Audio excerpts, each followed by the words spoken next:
Welcome to Beyond Fear, a place where the darkest nightmares come to life. Tell me, where are you watching from? Your room? A lonely road? Or maybe the place you shouldn't be? Wherever you are, brace yourself. What you're about to hear is not just a story. It's someone's real-life horror. Put on your headphones and let's begin. When we arrived in Porto Alegre for the World Social Forum, the city buzzed with energy. The streets were alive with people from all over, engaging in debates, performances, and celebrations. But despite the excitement, I couldn't shake off a strange feeling when we first stepped into the building where we would be staying. It was old, very old. The kind of place that seemed to carry the weight of time in its walls. The hallways stretched long and narrow, dimly lit by antique sconces that flickered slightly, as if struggling to keep their glow. The wooden floors creaked beneath our steps, and the scent of aged varnish and dust lingered in the air. Something about the place felt off, though I couldn't quite explain why. Our host, a friend who had lived there for years, laughed when we hesitated at the entrance. "Yeah, I know. It has a weird vibe, right? Don't worry, you'll get used to it." We carried our bags upstairs, passing by the two ancient elevators, sitting side by side near the lobby. They were unlike any I had ever seen. Massive wooden doors with intricate carvings, a brass panel with buttons that had clearly been pressed thousands of times, their numbers almost worn away. "Better take the stairs if you're in a hurry," our friend joked. "These things have a mind of their own." That should have been my first warning. The elevators and the feeling of suffocation. Despite the joke, we decided to take the elevator up, too tired to climb 7 flights of stairs. The left one arrived first. As we stepped inside, an immediate, uncomfortable pressure settled on my chest. The air felt thick, like the space had shrunk around us. I wasn't the only one who noticed it. One of my friends, Lucas, rubbed his neck uneasily. "Anyone else feel weird in here?" We all did, but no one said much. It was irrational, right? Just an old elevator. When we reached our floor, the doors opened with a groan, and we rushed out, relieved to be free from whatever invisible weight had pressed against us inside. I glanced back as the doors slowly creaked shut. For the briefest moment, it felt like something was still inside, watching us leave. That night, as I lay in bed, I could hear the distant sound of the elevators moving. The noise should have been normal. After all, it was a busy building. But the way it echoed through the halls, stopping and starting in irregular intervals, made me uneasy. I told myself it was nothing. I had no idea what was waiting for us just a few nights later. The next few days passed without anything too unusual happening. We spent most of our time at the World Social Forum, caught up in the energy of the event. But every time we returned to the apartment, that strange, oppressive atmosphere in the building weighed on me again. The elevators, in particular, seemed to creak and groan at odd hours, even when no one was around. I couldn't explain why, but I always felt uneasy whenever I walked past them, like something inside was waiting. Then, on the third night, something happened that none of us could ignore. The 3 a.m. beer run. That night, after hours of drinking and laughing in the apartment, we ran out of beer. Someone suggested we go out and grab more. It was past 3 a.m., and most places were closed, but we figured we'd try anyway. Lucas, Andre, and I volunteered. The streets were eerily empty at that hour, the once busy city now reduced to a few flickering streetlights and the occasional distant sound of a car. We walked for almost an hour, finding nothing open, before giving up and heading back. By the time we reached the apartment building, we were exhausted. None of us wanted to climb 7 flights of stairs. The right elevator was already on the ground floor, waiting with its heavy wooden doors slightly ajar. It almost felt like it had been expecting us. Without a second thought, we stepped inside. The elevator that wouldn't stop. I pressed the button for the 7th floor and leaned against the wall, yawning. The doors groaned shut, and the elevator lurched upward. At first, nothing seemed out of the ordinary, but after a few moments, I realized something was wrong. The elevator wasn't stopping. I frowned and looked at the buttons. The 7 was still illuminated, but we had already passed more floors than we should have. Lucas counted under his breath. 9, 10, 11. We all exchanged glances. The air inside the small space suddenly felt too thick, too warm. The faint hum of the motor filled the silence, rising in pitch as we kept climbing. "This isn't right," Andre muttered. He reached out and pressed the button for the 7th floor again. Nothing happened. The elevator continued upward, ignoring us completely. "What the hell?" I said, my voice coming out quieter than I intended. And then, without warning, the elevator stopped. The number 16 glowed faintly on the panel, but the doors didn't open. A deep, unnatural silence filled the space. I could hear my own breathing, too loud in the quiet. I reached out to press the "Open Doors" button, but before I could touch it, the other elevator moved. We heard it click into place right next to us, as if someone had called it to the same floor. The sound of its doors slowly creaking open sent a shiver down my spine. "Did someone call it?" Lucas whispered. No one answered. There was no reason for the other elevator to have moved. We had seen no one on our way inside. For a long, terrifying moment, we stood there, trapped in that small, stale space, knowing that just on the other side of those wooden doors, the other elevator was open. But waiting for what? Then our doors opened too, and what we saw made my blood run cold. The moment the doors slid open, my breath caught in my throat. The hallway before us wasn't right. It looked like the upper floors of the building. Same wooden walls, same dim lighting, but there was something off about it. The air felt heavy, stagnant, like the place had been sealed off for years. A cold draft brushed past us, even though there were no open windows. And then I noticed the dust. Thick layers of it covered the floor, untouched, as if no one had walked there in decades. "Where the hell are we?" Lucas whispered. I stepped forward cautiously, my shoes leaving the first footprints in the dust. The hallway stretched ahead, lined with old wooden doors, some slightly ajar.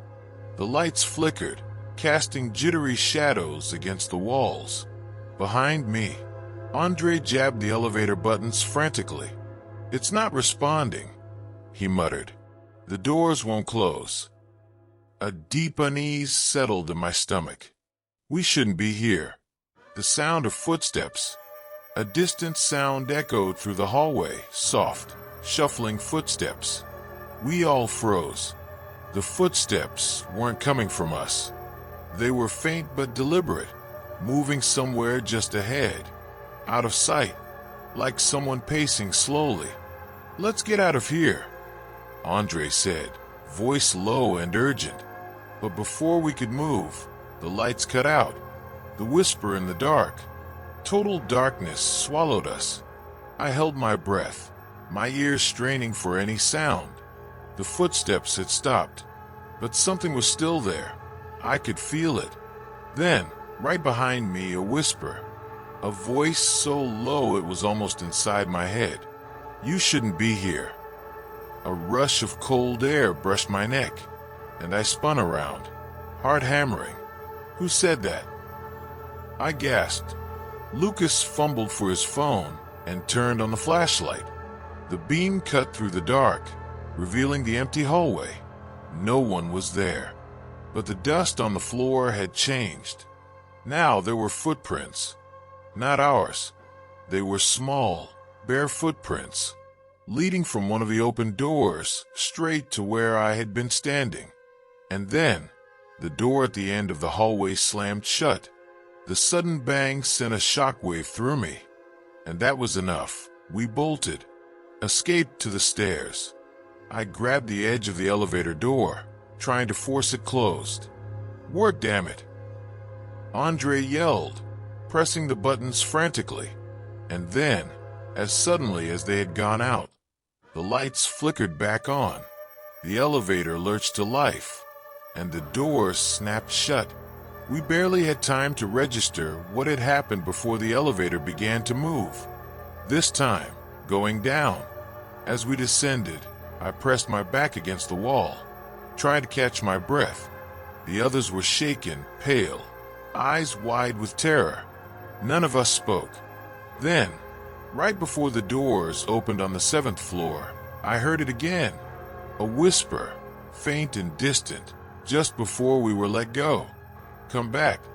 The moment the elevator doors slid open on the 7th floor, we stumbled out, gasping for breath. No one said a word. We just ran, down the dimly lit hallway, past the old wooden doors, straight to our friend's apartment. Lucas fumbled with the keys, his hand shaking so badly that he dropped them twice before managing to unlock the door. The second we got inside, Andre slammed it shut, locking every possible bolt. For a few minutes, we stood there in silence, listening, waiting for something to follow us. But the hallway remained quiet. Trying to make sense of it, we collapsed onto the worn-out couch, our minds racing. That wasn't normal," Andre finally said, his voice barely above a whisper. No one argued. Lucas wiped a hand over his face. "Maybe we just," he hesitated. "Maybe we just imagined it." I shot him a look. "Imagined what?" "The elevator taking us to a phantom floor? The footsteps? The whisper?" My voice came out sharper than I intended. "No, man, He let out a breath, shaking his head. "I don't know." None of us did. But one thing was clear. Something wasn't right about this building. The sound that wouldn't stop. That night, we tried to sleep, but it was impossible. Every few minutes, the sound of the elevators moving echoed through the walls. Up and down, even though it was well past midnight. Even though we never heard anyone calling for them. Even though we were the only ones awake. Lying in the dark, I could feel it, this unnerving presence, like something was watching us through the walls. At around 3 a.m., I heard it again. A whisper, so faint it was almost inside my head. "You shouldn't be here." I sat up so fast I nearly lost my balance.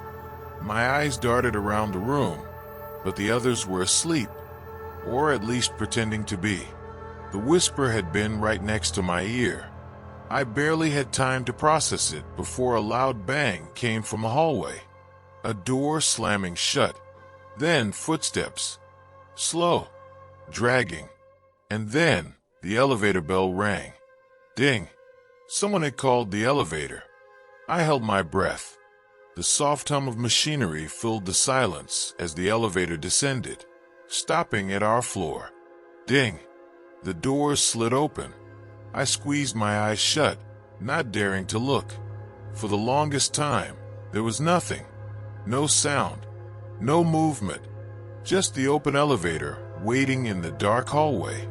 And then, right before the doors slid shut, a footstep. Soft.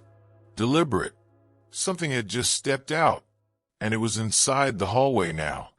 For several agonizing minutes, we heard nothing. The elevator doors had shut, but the presence that was still there, watching, waiting. I could feel it in the hallway, something standing just beyond the door of our apartment. Then slowly, a knock, soft, deliberate. No one moved. Then another knock, louder this time. Lucas sat up, his face pale as a corpse. Andre had his fists clenched, his breathing shallow. And then, A third knock. Longer. Harder. Who's there? Lucas finally croaked out. Silence. A whisper seeped through the door. You shouldn't be here. We stared at each other, frozen in fear. The air in the room had grown thick, suffocating. Then, without warning, bang!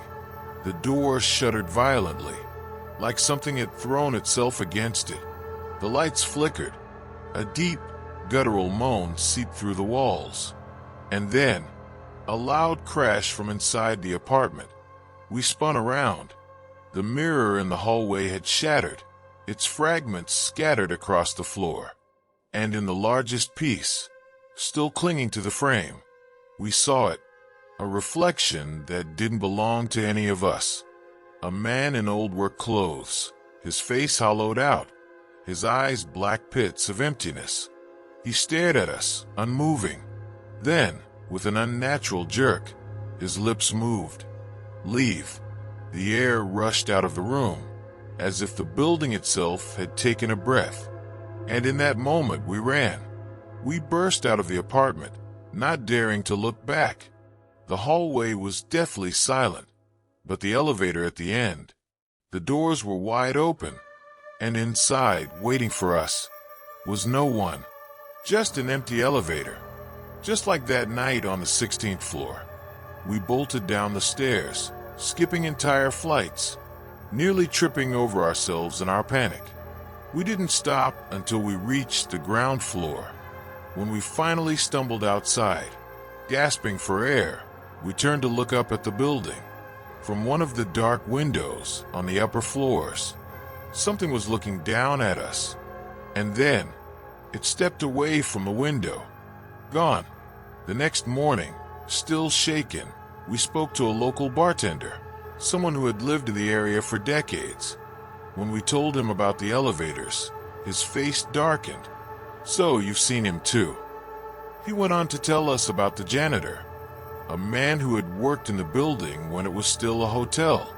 He maintained the elevators, kept them running smoothly, until one day, during an inspection, he stepped through an open shaft, thinking the elevator was there. It wasn't. He fell 16 stories to his death. His body was never removed from the building. And ever since then, people would report strange occurrences with the elevators. They would go to the wrong floors. They would move on their own. And sometimes, just sometimes, people would hear a whisper right before the doors opened. You shouldn't be here. We never took the elevator again. If you enjoyed this chilling story, don't forget to subscribe to Beyond Fear and hit the bell icon so you won't miss any of our upcoming videos. Here, you'll find more real stories filled with mystery, psychological horror, and the supernatural every week. Before you go, make sure to check out the 2 videos that just popped up in the end screen. I promise, they'll leave you with goosebumps. See you next time, if you dare.